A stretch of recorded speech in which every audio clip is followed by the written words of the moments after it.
Hi hello అందరికీ నమస్తే. Tomato egg fried rice అండి. ఇది చాలా బాగుంటుంది. ఇది లంచ్ బాక్స్ కూడా బాగుంటుంది. ఇది ఎలా తయారు చేయాలి వీడియోలో చూపిస్తాను. ముందుగా ఒక బౌల్ తీసుకొని 1.5 గ్లాసు అయితే రైస్ తీసుకున్నానంటే బాస్మతి రైస్ తీసుకున్నా. నేను మామూలు రైస్ కూడా తీసుకోవచ్చు. తీసుకొని అవి కడిగి క్లీన్ చేసి పెట్టుకోవాలి. ఇలా కడిగాము కదా, కొంచెం లైట్గా వాటర్ పోసి నానబెట్టి పక్కన పెట్టేసుకోవాలి. ఈలోపు మనము టమాటా రైస్కి కావాల్సినటువంటి టమాటాలు అవన్నీ కూడా తయారు చేసుకోవాలి. ఇప్పుడు మనం రైస్ తీసుకుంటాం కదా, రైస్ తీసుకున్న దాన్ని బట్టి ఇప్పుడు వాటర్ తీసుకోవాలి. అంటే నేను 1.5 గ్లాస్ రైస్ తీసుకున్నాను, దానికి వచ్చేసి 2 గ్లాసెస్ వాటర్ తీసుకున్నాను అన్నమాట. టేస్ట్ సరిపడే సాల్ట్ వేసుకోవాలి. ఇప్పుడు రైస్ చేసుకోవడానికి టమాటాలు అయితే ఒక 2 పండిన టమాటాలు అయితే తీసుకోవాలి. తీసుకొని ఇవి ఇలా డైరెక్ట్గా అంటే ఉడికించకుండా కానీ ఫ్రై చేయకుండా అలా ఏమీ లేకుండా ఇలా పచ్చి టమాటాలని కట్ చేసి, ఇప్పుడు ఇవన్నీ ఇలా కట్ చేసుకున్నాము కదా, ఇప్పుడు ఒక మిక్సీ జార్ తీసుకొని ఇవన్నీ కూడా మెత్తగా పేస్ట్ చేసుకోవాలి. ఇప్పుడు ఇలా పేస్ట్ చేసుకొని ఇది అంటే మనం ముందు ఎసరు తీసుకున్నాం కదా, ఆ ఎసరు వాటర్లోని ఇది ఫిల్టర్ చేసుకోవాలి. అంటే 2 గ్లాసెస్ వాటర్ తీసుకున్నాం కదా, ఇప్పుడు మొత్తం కలిపి 2.5 గ్లాస్ వరకు అయితే ఉంటుంది వాటర్ కానీ టమాటా జ్యూస్ కానీ. చూసారు కదా, లాస్ట్న అయితే ఈ టమాటా పిల్లాగిలు అయితే వస్తుంది. ఇది తీసి పక్కన పెట్టేసుకోవాలి. 1-2 స్పూన్లు ఆయిల్ వేసుకోవాలి. ఇప్పుడు చూడండి, స్టవ్ మీద పెట్టుకొని వాటర్ అంతా ఇలా మరిగించుకుంటున్నాం కదా, ఇలా మరిగించుకునే టైంలో మనం ముందుగా తయారు చేసి పెట్టుకున్నటువంటి అంటే నానబెట్టి పెట్టుకున్నాం కదా ఆ రైస్ అయితే ఇందులో వేసుకోవాలి. ఇంకా తాలింపు అలాంటిది ఏమీ ఉండదండి, డైరెక్ట్గా ఇలానే టమాటా రసం మరిగించి అందులో రైస్ అయితే వేయాలి. ఈ టైపులో ఒకసారి తయారు చేయండి, చాలా బాగుంటుంది. మనకి ఆ టమాటా ముక్కలు అనేవి కూడా తగలవు, కానీ టమాటా ఫ్లేవర్ అయితే మనకి తెలుస్తుంది. ఇప్పుడు ఇది ఫుల్ ఆన్ మీద పెట్టి ఉడికించుకోవాలి. చూడండి, ఇలా 50% వరకు అయితే ఉడికింది చూడండి రైస్. ఇప్పుడు కొంచెం సిమ్ మీద తగ్గించుకోవాలి ఫ్లేమ్ అయితే. అంతా ఇలా ఉడికించుకున్నాక చూడండి, అన్నము ఓన్లీ రసంతోనే వండాము కదా, ఇట్లా పొడి పొడిగా వస్తుంది. అదే టమాటా పిప్ప అంతా వేస్తే కనుక మొత్తం ఇలా కొంచెం ముద్దగా అలా టైప్లో వస్తుంది. ఇప్పుడు స్టవ్ మీద కడాయి పెట్టుకోవాలి. నేను కొంచెం ఫ్రీగా ఉండేటువంటి కడాయి తీసుకున్నాను.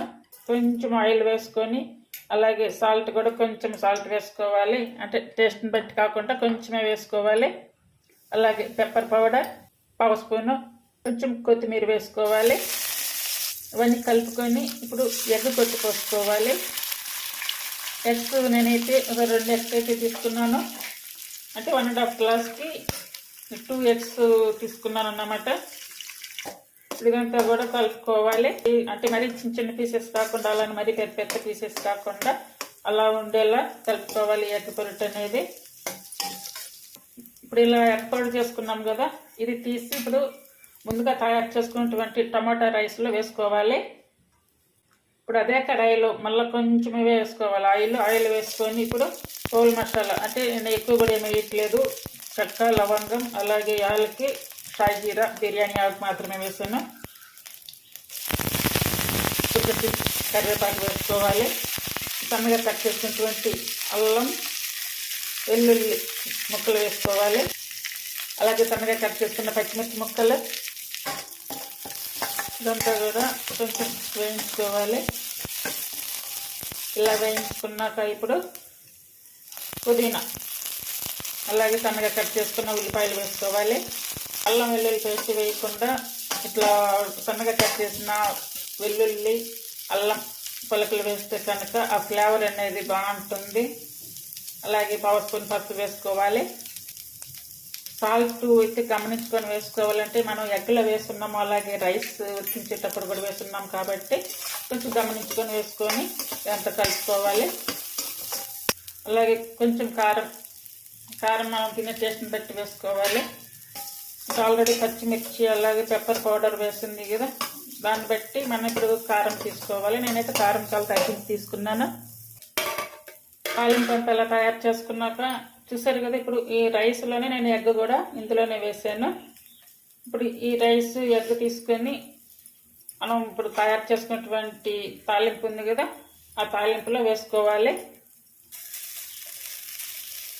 ఎగ్ అందులో ఎందుకు వేసానంటే, ఇప్పుడు ఎగ్కి పెప్పర్ అన్నీ వేస్తున్నాం కదా, కొంచెం అన్నంలో వేసి కలిస్తే కనుక అన్నానికి కూడా పడుతుంది.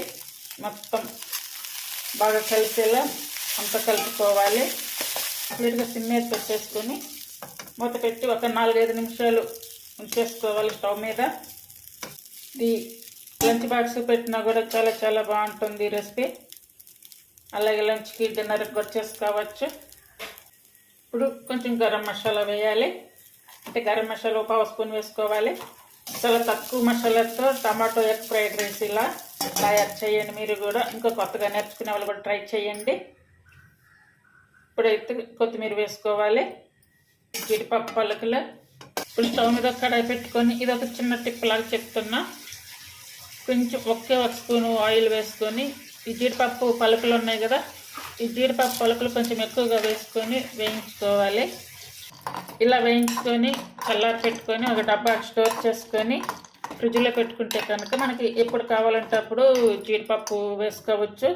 చాలనుకున్నప్పుడు మళ్ళీ ప్రత్యేకించి పాత్ర పెట్టి అలా వేయించుకోకుండా ఇలాగైనా చేసుకుంటే మనకి చాలా యూస్ఫుల్గా ఉంటుంది. చూస్తారు కదా, ఇంత కలర్ఫుల్గా కూడా ఉంది రైస్. అయితే చాలా బాగుంటుందండి. ఇది అందరూ కూడా ట్రై చేయండి. ఇది లంచ్ బాక్స్లకు కూడా చాలా చాలా బాగుంటుంది. అందరికీ తినవచ్చు, అందరికి బాగుంటుంది. మీకు నచ్చినట్టయితే లైక్ చేసి, షేర్ చేసి, సబ్స్క్రైబ్ చేయండి.